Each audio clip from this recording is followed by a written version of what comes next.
So I'm immensely grateful to be joined by one of the leading educators and a true pioneer in our industry today. I'm speaking to Tom Myers. Tom Myers has been involved in bodywork since 1974, which means he's in his 43rd year. He is not only a renowned educator, he comes very much from a structural integration, or what some people might know as a Rolfing kind of background.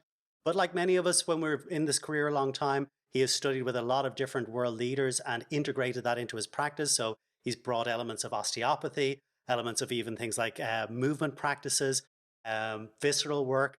And it's an evolving thing and it's becoming something very, very unique. I think most people are familiar with Tom's work. He is one of the best known educators in our industry. And I'm really delighted that he took the time to talk to me today. I've been really inspired by a lot of his work. I've been following him since the 90s. He was over here in Ireland at a conference that my sister attended back in 2000. So we've been aware of Tom for quite a long time. And I took one of his classes in London, and I would have considered that, I know a reasonable bit about posture and postural assessment. And yet I found his classes brought a whole new perspective that I always love that when somebody's able to teach you something really new about something you're already familiar with. So I was really quite inspired about that and really excited to talk to Tom today. So with that, Tom, I'd like to say welcome. Aubrey, thank you. It's a great pleasure to be here. Tom, I think a lot of people are well aware that we're kind of through the worst, I think, in most countries of the COVID lockdown. We're starting to come out of lockdown in our industry here. But at the same time, the massage industry isn't yet able to go back. I think people are still facing a lot of struggles and challenges and stresses. And what we've been focusing on in this interview series is some of the positive aspects. And again, being respectful for the difficulties that people are facing, the challenges that they have, but looking at what are the positives in the situation. So I suppose I wanted to get, first of all, an idea of how has the lockdown, the pandemic affected you? What have you been doing in your daily practices to maintain your own sanity? Yeah, across the world, no matter where you are, it's as if God went press pause. So whatever it was you were doing, you're doing something different. I'm surprised even on days when I'm not particularly exercising. I live on a farm, so I do exercise, but I'm tired a lot more just because of the newness of the situation. So I'm urging people to get plenty of rest because it's tiring when the world is going through something, even if your troubles, uh, I'll relate what's happened that's going through, but I feel a very privileged character because I'm here on my farm in Maine and I stay alone a lot anyway. So when I'm not out teaching, I'm not an extrovert, even though I'm out there teaching a lot, I'm an introvert. So being at home is not a strain for me the way it is. I would love to go out for breakfast. I would love to get a haircut, but those kinds of things are not available to me yet in the States. So as we've looked at it, we've seen that there are three waves, and they're all sloshing around in the bathtub of life right at the moment. There's the wave of emotion that goes along with the pandemic, right? People go through denial and then fear and then urge to get out. You know, there's just an emotional roller coaster, depending on where you are and what you've been through, um, of the thing. And then there's the thing itself, staying safe and not getting sick, and when can you open your practice and how could you open your practice and how much risk are you putting yourself at and how much risk are you putting your clients at there. So all those imponderables, they're risks that are very hard at this point, at least in America with very little testing. It's very hard to accurately predict those things. So in a time of unpredictability, you really get tired. That's number one. Number two, the things that worked before might not work again. And I think people are going to want, I don't know, I have no crystal ball, but I think people are going to really want touch when this thing passes over. But the third wave is the economic wave. And so then you have to ask, when are people going to have money for even remedial massage? You know, hospital massage. The day I left Canada, which was the day that Canada shut down its massage industry, they said, all non-medically necessary massage.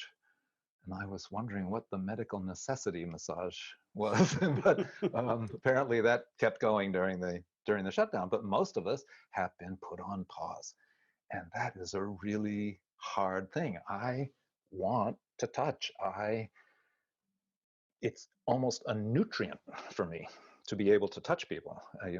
I have never excuse me for my language, but I have never in 43 years gotten up and said, oh shit, I have to go to work.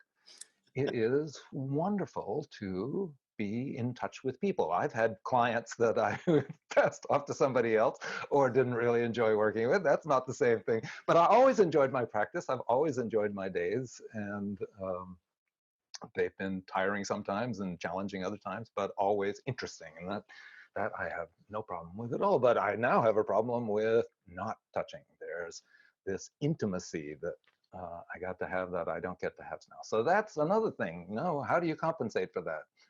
Chocolate? I don't know how you compensate for something like that, but you have to forgive yourself the compensations.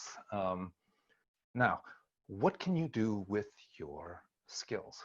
Would be another question. I want to stop because I'm wittering on, give you a chance to talk. No, I think one of the things that struck me there was I do think it's really interesting that a lot of presenters are actually introverts.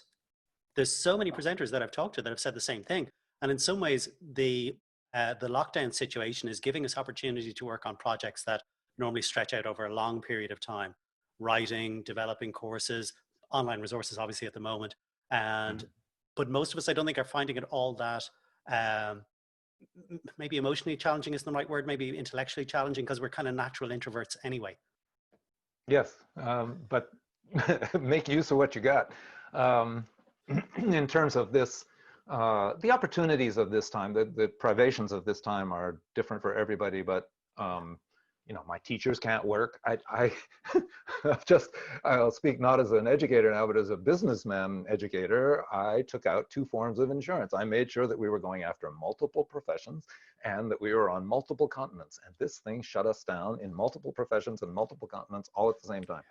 And so we went from 60 to 0 in 5 seconds, March 12th, I think, somewhere in there. It's just the end, no more courses. And thanks to the imagination of Mel Burns, whom you met, we have been able to reinvent ourselves. We had the natural advantage or previous advantage of my having made a lot of video material. Yeah. So for us, it's been somewhat easy to make that thing go, and we have, I think, a series of really interesting video programs that we were doing anyway, and ones that we have done live since the shutdown. And the most sterling of that is the dissection. We have never put dissection on video. I made a video in 2010 stretching the rules of the donor program to have it be an educational thing, but everybody's changing their rules, and the donor programs have allowed us to make this educational experience of a dissection, which we do over 16 hours. This is with an untreated cadaver. So the donor, excuse me for this, it's not everybody's cup of tea, but just a bit like a frozen pea, they are frozen at the time of their passing and then unfrozen for this dissection. So it is much, much closer. There's natural movement in the body. You see the natural colors of the organs. And what became unique and lovely for us about the putting it on video is it's over the shoulder of the dissector, who is a master of his art, Todd Garcia, who runs the lab out there. And I bring the audience along, and usually we all dissect with 6, 7, 8 cadavers in the room, depending on how many students there are. And everybody's making their own joint voyage of discovery, actually doing the work. But this is, everybody is looking over Todd's shoulder as he does excellent work. When you're in class, you learn by your mistakes, but here you see Todd's perfection of fascial layer just opened up after one. And okay, here's the muscle, and here's what it really looks like. And here's the gel that is, part of that fascial thing, which is, of course, fascinating to me. I've been stuck on fascia for 45 years now. But the way that he unfolds that it's just really great. We go through the whole body. By the time we get to the 4th day, we're into the brain and down the spinal cord and the cranial nerves and floor of the mouth, and just detail that. That's been a surprising benefit of this particular thing. And then we've put up a lot of free things for people too. If they come along to the site, we've got self-care bits, and how fascia moves is one of our free things that if people want to know more about fascia, they can drop in there and get it in a 20-minute video. That's amazing. That's one of the things that I think there are some advantages to online learning that can't be replicated. Like oftentimes, I think the argument in the past has been, particularly in our field, that there's some skills that can't be done online. I mean, there is some stuff that is practical, has to be done in class, I but something absolutely like the agree dissections. with that. We're not putting anything online where people are getting certified in manual therapy online. I just think Yeah, that this is an audio-visual medium that you and I are zooming over, and you can teach the audio-visual stuff, but the kinesthetic stuff. yeah. Actually, But we have movement things as well. There are movements that you can guide through video. So guided movement in video, that I'm okay with that. yeah, But we're still not certifying people. You have to be in the presence of to yeah. pick up But like you're these saying, particularly templates. for the dissection stuff where you're looking over the shoulder, that a viewpoint that you probably wouldn't even get if you were in class, that No, is that's invaluable. people are always crowding around trying to see what Todd is doing or what I'm doing. And we have another really good dissector, Laurie Nemitz, in the classes. Um, but there's usually 50 people in the class, so only a few people can see at a time.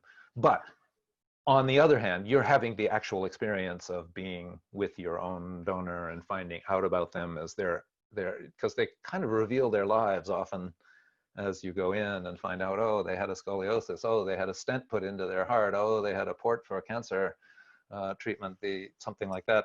Okay. You kind of learn about them as you, excuse me, take them apart. Um, it's a gift. They're called donors for a reason. Each one is a gift of education for all of us. It's a phenomenal experience because, like you said, that can't really be. It's not the same thing as learning anatomy from a textbook. I'm a big fan of some of the anatomy apps, which I think are excellent now, and you can see Yes, things yeah, in yeah, 3D. yeah. But they're It's not like even fixed cadavers, like you said, where color is bleached. There's chemicals you're trying to deal with and things like that. Yeah. It is No, a totally different I experience. won't. Yeah, that's a different. It's also a valid experience, but it's not one that I have just become quite enamored of the realism and the functionality of the untreated cadaver. I went to see a lab in Germany, Heiko Stanke's lab in Leipzig, where they are using a teal method, and I just I haven't found any kind of chemistry that compares to just, but we have to do it very quickly because the body decays. So Mm. 5 days is the limit. And that course is still available for signing up, but it's it starts on the 5th, Friday the 5th of this month of June. Starts Uh, Friday the 5th, day after okay. tomorrow, day after tomorrow. Yes. Yeah, because we're recording now on Tuesday, but this will probably be Wednesday when it goes out. Yeah. But Yeah. Yeah. registration, I think, closes before that, doesn't it, to allow time for permission forms and things? Yeah. So you have to sign a waiver that you will not copy the images or distribute them in any way. That's part of our responsibility to the donors and the donor program. And so I think it closes the evening before, but I don't know how that translates to Irish time. So Yeah, I think here we have until probably close to midnight, Thursday the 4th. So people would really want to get on that. I think it's going to be a fantastic course and really quite affordable. What I liked as well is that you were offering modules. I just saw the first module was available that you could do one day or do the full program. Now, the yes, full program is we have excellent. people dipping into modules, but I highly recommend the whole experience because what you don't get in the anatomy apps, what you don't get in the anatomy atlas is how connected everything is. You know, Tom Myers has been saying for years, the psoas is connected to the roots of the diaphragm, but you see it. You see the psoas going into the diaphragm, and because you don't scrape all the fascia away, that connection is still there. When you get to, if you want to get down to the arcuate ligament, you can scrape all the fascia away, and yes, there is a little tendinous arc in there, but that's only part of the fascia that is joining the thing that you breathe with and the thing that you walk with. And that's right there where your solar plexus is. It's right where that T12L1 universal joint in the spine is, and it's the place where most people freeze up out of fear, very young kidney adrenal fear, and Mm. it's a great place to know in the body. And when you see it, you can't go back to the body without those images of the actuality in your mind rather than the textbooks. I mean, just to give one example, in the textbooks, the arteries and the veins and the nerves float, yellow, blue, and red, float between the muscles, but they're not. They're all tied in with fascia. You see the individualities of that, how it's wrapped into the leg. Oh man, if that muscle was that tight, you're going to pull on that particular fascia that got densified or adhesed, whatever word you want to use for it.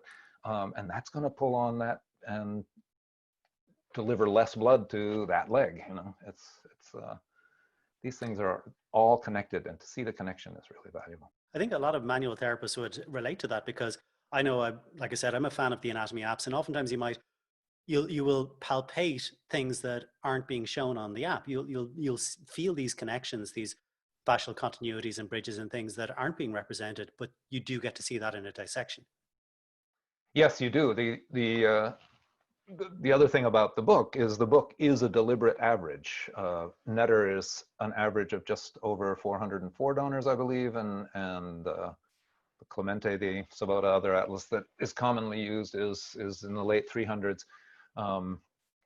So they are deliberately averaged, but nobody is average. Everybody is built slightly differently. The genetic commands that build this complex 70 trillion cell thing that we call a body has processes that come out in kind of fractal ways. So everybody's different out at the edges. And that's what we're dealing with, are the differences in people's bodies. And yet the anatomy books make you think that you're put together like some one of those new BMWs or something. Factory components. Yeah. Factory components, yes. Well, I mean, it is the age, isn't it? We're putting factory components into our hips and knees, and soon we'll be doing that with our hearts and livers. And your children may have to decide whether they want to die or not, because we'll be able to extend life right on out. That's going to be an interesting bridge for humanity to cross. Definitely. Meanwhile, however, I'm expecting to die in the natural time. Thank you very much. Well, one of the things I like about how the course is structured as well is that it's kind of in blocks. I was talking to Whitney Lowe recently, and we were talking about online education and how to break things into kind of what he was describing as chunks. And this really kind of falls into that, because it's kind of 2-hour blocks. Even though it's over 4 days, it's 2 hours. There's a break. There's 2 hours. That it is digestible. Yep. Yeah, we really ask for your focus for 2 hours, and we're moving quite quickly. It's very focused.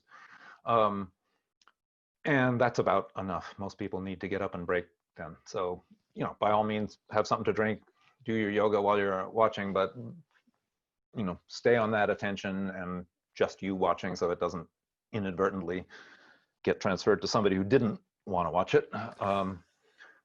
We ask you to sort of put yourself where you're out of reach of other people, and give us the 2 hours in the morning and 2 hours. Well, I think for you it's going to be 2 hours in the afternoon, 2 hours in the evening, but give us those 4 hours a day, and we'll take you on a journey through the body, the likes of which I think you have not seen before. Well, that's definitely something that I'm excited about participating in. And I suppose that kind of brings me to my next question, Tom. Is there anything that you feel kind of in the short term, medium term, or even long term that you feel is really exciting you at the moment?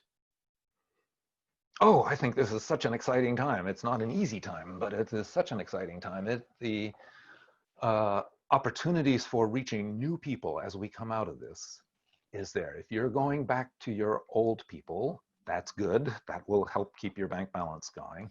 But this is going to be a new time. It's an opportunity to expand your practice out, to maybe at least here's how I'm feeling, is I want to integrate my life. I was traveling, or I was here, and so I've been here for a couple of months because my whole European tour was canceled, and here I am.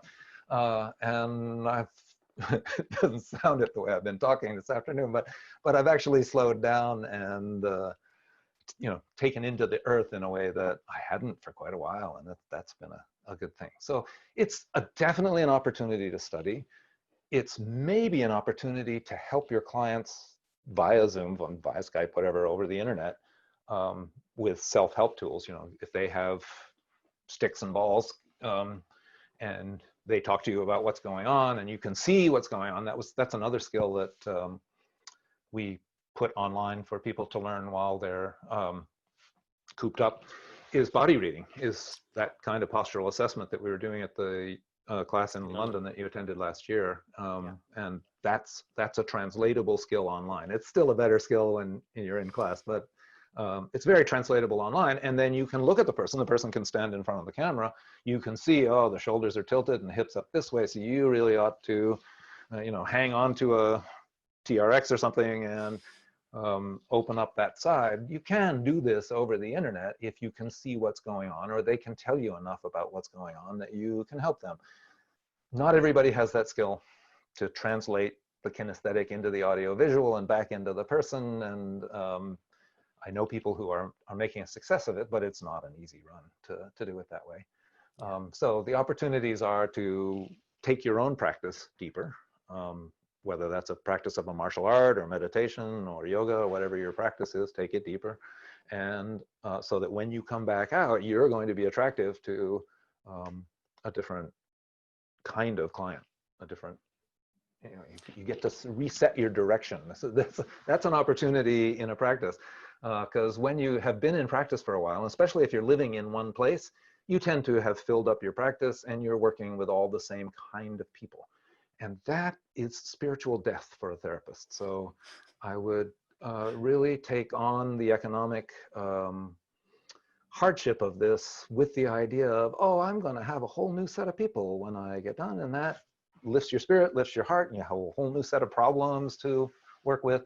And then that comes to, which we recommend in our kind of, in this I still follow Ida Rolf, which is the kind of work we do. That's not everybody's, but the kind of work that we do is best done in short periods of intense, kind of like the dissection, short periods of intense work followed by a long period of thinking about it. So in our work, we tend not to keep people for months and years. Mostly if somebody comes to work with me and I'm going to work with them once a week or twice a week, then it's 3 months I'm going to work with them is the outside. And then it's time for them to do yoga or to go to martial arts, or, we talk about what it's time for them to go to so that they don't feel kicked out, they feel graduated. But well, that's an important thing, they get on to the next thing, but I don't want to be the person that's holding them up week after week after week after week doing something similar. That, as I say, is spiritual death for me, and I don't think it's really helping them that much either. Yeah. I think the other thing is that I've noticed this at times when, like yourself, you're traveling a lot to teach, that when your clinic practice is interrupted for several weeks or a month or more, it bumps you out of a rut, because you do get into a rut. I know you've talked about this before, kind of a rut of treatment, and it's time to study something new, change tack, do something that kind of bumps you out of that rut so that you continue to grow and develop as a therapist and as a person. I think this is one of those opportunities. Yes, that's the third one, which is the opportunity of this moment, which is to educate yourself in ways that you hadn't. And we've had very good response. There's a lot of people who've been busy like me who said, I always wanted to study with Tom Myers, and I'm doing the same thing. I always wanted to hear Frank Willard's lecture on embryology and other things like that I've now had the time to do because I'm stuck at home. But anyway, I really hope that your reopening goes well. I hope that people are able to work again soon, and that we'll keep Ireland on the ground with touch. Yes, absolutely. We did have one of your teachers, I have to mention, Michael Watson was over with us last year, so we'll have to get you over here at some point again. Like 2000 is a long time back. We'll have to get you over for another seminar at some point. I would love to see the Greenland. Good, good. Is there anything else you'd like to say to people in parting then, Tom? No, I've just said it. You just Try to said stay it. That's healthy great. and, Well and try wrapped up something perfectly. different. Well, listen, Tom, I just want to say thanks very much for joining us today. I know you have a very busy schedule, and I really appreciate you taking the time. So thank you very much. Aubrey, it was a pleasure. It was a pleasure. I hope to see you down the road. Great. Thanks, Tom. Take care.